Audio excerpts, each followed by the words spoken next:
नमस्कार दोस्तों, मैं रितेश कुमार दुबे। आप देख रहे हैं हैशटैग रितेश। आज हम चर्चा करेंगे आखिर लॉरेंस बिश्नोई एक कुख्यात अपराधी किस तरह बना और यह जेल में बैठे अपराध को किस तरह अंजाम देते हैं। तो चलिए शुरू करते हैं। लॉरेंस बिश्नोई एक कुख्यात अपराधी और गैंगस्टर है जिसने भारतीय अपराध जगत में अपनी गहरी पकड़ बनाई है। हालांकि वह वर्तमान में जेल में बंद है, फिर भी उसकी आपराधिक गतिविधियाँ बंद नहीं हुई है। यह सवाल उठता है कि जेल में रहते हुए भी वह अपने गैंग के काम कैसे संचालित कर पाता है। जेल में काम का संचालन किस तरह करता है, चलिए जानते हैं। इससे पहले अगर चैनल पर पहली बार आया है तो कृपया चैनल को सब्सक्राइब करके हमसे जुड़े। फ्यूचर में आपको इसी तरह की इन्फॉर्मेटिव वीडियो मिलती रहेगी। तो चलिए शुरू करते हैं। लॉरेंस बिश्नोई का अपराध नेटवर्क इतना मजबूत और संगठित है कि जेल के अंदर रहते हुए भी अपने अपराधों को अंजाम देने में सक्षम है। उसके पास कई गुर्गे और सहयोगी है जो उसके आदेशों का पालन करते हैं। बिश्नोई का नेटवर्क बहुत ही संरचित और प्रभावी ढंग से काम करता है, जिसमें कई सदस्य अलग अलग कार्यों को संभालते हैं। ये सदस्य जेल के बाहर लॉरेंस के लिए काम करते हैं और विभिन्न आपराधिक गतिविधियों में शामिल रहते हैं, जैसे फिरौती, हत्या, तस्करी आदि।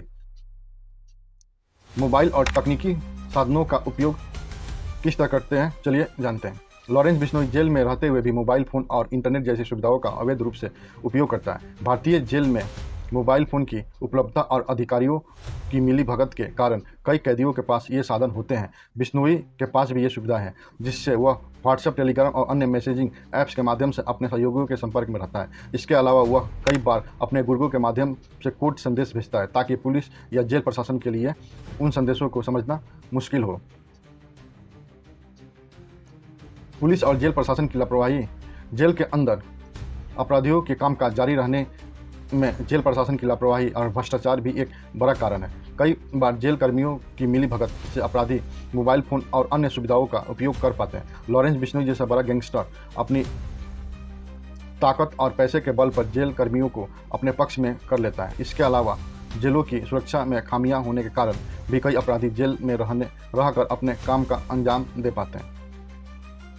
डर और प्रभाव। लॉरेंस बिश्नोई ने अपने डर और प्रभाव का एक व्यापक दायरा तैयार किया है। वह जेल के अंदर से भी अपने विरोधियों को धमकी देता है और उनकी हत्या कराने का आदेश देता है। उसके गैंग के सदस्य बाहरी दुनिया में उसकी इस ताकत का प्रचार करते हैं, जिससे लोग डरते हैं और उसके आदेशों का पालन करने को मजबूर होते हैं। इस प्रकार बिश्नोई का नेटवर्क एक दहशत का माहौल बनाए रखता है, जो उसे जेल में रहकर भी शक्तिशाली बनाए रखता है। संगठित अपराध का नेटवर्क। बिश्नोई का आपराधिक संगठन एक व्यापक नेटवर्क की तरह काम करता है, जिसमें विभिन्न सदस्य अलग अलग जिम्मेदारियां निभाते हैं। ये सदस्य जेल के बाहर रहते हुए भी पूरी तरह से संगठित रूप से काम करते हैं और बिश्नोई के निर्देशों का पालन करते हैं। गैंग में विभिन्न राज्यों के अपराधी शामिल है, जिसमें उसकी पहुंच और शक्ति और भी बढ़ जाती है। निष्कर्ष। लॉरेंस बिश्नोई का जेल में रहते हुए भी आपराधिक गतिविधियों का संचालन करना एक संगठित अपराध के नेटवर्क, जेल प्रशासन की लापरवाही और तकनीकी साधनों के दुरुपयोग का परिणाम है।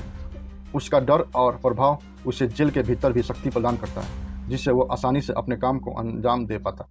दोस्तों, अगर आपको ये वीडियो इन्फॉर्मेटिव लगे तो कृपया चैनल को सब्सक्राइब करके हमसे जुड़े। धन्यवाद।